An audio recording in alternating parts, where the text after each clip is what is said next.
अस्सलाम वालेकुम वरहमतुल्लाहि वबरकातुहू। रमज़ान मुबारक का महीना चल रहा है और रमज़ान में हम रोज़ा रखते हैं। अल्लाह तबारक व तआला के इस हुक्म को पूरा करने की पूरी कोशिश करते हैं। लेकिन जब हम रोज़ा रखते हैं तो हमारे साथ कुछ मसाइल पेश आते हैं। उन मसाइल के पेश आ जाने के बाद हम सोचते हैं कि हमारा रोज़ा टूट गया है, लेकिन हमारा रोज़ा नहीं टूटता है। इल्म ना होने की वजह से हम परेशान रहते हैं। आज मैं आप हज़रात के सामने उन 15 मसाइल का जिक्र करूँगा जिनका जानना हर मुसलमान को ज़रूरी है। और अगर आप रोज़ा रखते हैं तो आपको इन मसाइल का इल्म होना जरूरी है। तो आप पूरी वीडियो जरूर देखिए, इंशाल्लाह बहुत ही कम वक्त में एक अच्छी जानकारी आपको मिलेगी। और अगर आप इस्लामी वाक़यात, मालूमात, हदीस सुनना पसंद करते हैं तो चैनल को सब्सक्राइब कर लीजिए। वीडियो अच्छी लगे तो दोस्तों के साथ जरूर शेयर कीजिएगा। उनमें से एक है उल्टी होना, कह होना, खुद ब खुद उल्टी हो, थोड़ा हो या ज्यादा हो, इससे रोजे पे कुछ असर नहीं पड़ता है। इसी तरीके से आपको इंजेक्शन लगवाने की नौबत आ गई और आपने इंजेक्शन लगवा लिया तो इससे रोजे पे कुछ असर नहीं पड़ेगा। इसी तरीके से आंख में दवा डालने से भी रोजा नहीं टूटता है। खून टेस्ट कराने की नौबत आ गई तो इससे भी रोजा नहीं टूटेगा। कान में पानी चला गया, इससे भी रोजा नहीं टूटेगा अगर कान का पर्दा फटा हुआ नहीं है। सुरमा लगा लेने से भी रोजा नहीं टूटता है। और रोजे की हालत में आप दिन में सो रहे थे और एहतलाम हो गया तो इससे भी रोजा नहीं टूटेगा।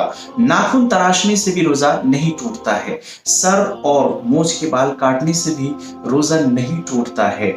इसी तरीके से बदन या चेहरे पे क्रीम लगा लेने से भी रोजा नहीं टूटेगा।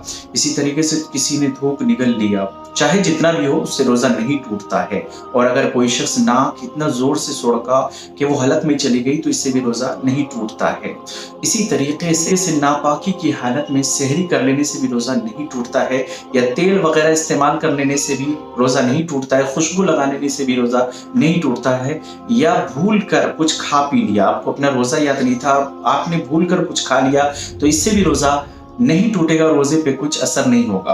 तो एक रोजेदार को और हर मुसलमान को इन मसाइल चाहिए, इन मसाइल की जानकारी होनी चाहिए ताकि जब वो रोजा रखे और ये मसाइल उनके साथ पेश आए तो वो ये समझ सके कि मेरा रोजा नहीं टूटा है। बहुत से लोग ऐसे हैं कि मसाइल न मालूम होने की वजह से वो ये समझते हैं कि मेरा रोजा टूट गया है और उनके साथ जब ये मसाइल पेश आते हैं, लिहाजा हमें भी इनकी जानकारी होनी चाहिए। और जिनको जानकारी नहीं है उन तक भी आप इस वीडियो को पहुंचाइए ताकि उनको भी ये जानकारी मिल सके और जब उनके साथ ये मसाइल पेश आ सके तो ये समझे कि मेरा रोजा नहीं टूटा है। और ये रमजान मुबारक का महीना बहुत ही बाबरकत वाला महीना है। इस महीने में सबसे अहम अमल रोजा ही है। लिहाजा हम अल्लाह तबारक व तआला के लिए रोजा रखते हैं। रोजा नाम है अल्लाह तबारक व तआला की चाहत के आगे अपनी ख्वाहिशों को कुर्बान कर देने का। अगर हम एक रोजा रखते हैं तो अल्लाह तबारक व तआला हमारे पिछले सारे गुनाहों को माफ फरमा देते हैं। बड़ा खुश नसीब है वो शख्स जो इस महीने के अंदर अल्लाह तबारक व तआला को राजी करा लेता है, अपनी मगफिरत करा लेता है। और बड़ा बदबख्त है वो शख्स जो इस महीने के अंदर में भी अल्लाह तबारक व तआला को राजी नहीं कर सकता है। और महरूम है वो शख्स। ये महीने चले जाएंगे लेकिन अगर हमने अपनी मगफिरत नहीं करा ली तो हमसे बड़ा महरूम कोई शख्स नहीं हो सकता है। लिहाजा इस महीने की कदर करनी चाहिए, अल्लाह तबारक व तआला की इबादत करनी चाहिए। और इस महीने में सबसे अहम अमल रोजा है। लिहाजा रोजे का भी एहतमाम करना चाहिए। दुआ कीजिए अल्लाह ताला हम तमाम को अमल करने की तौफीक इनायत फरमाए।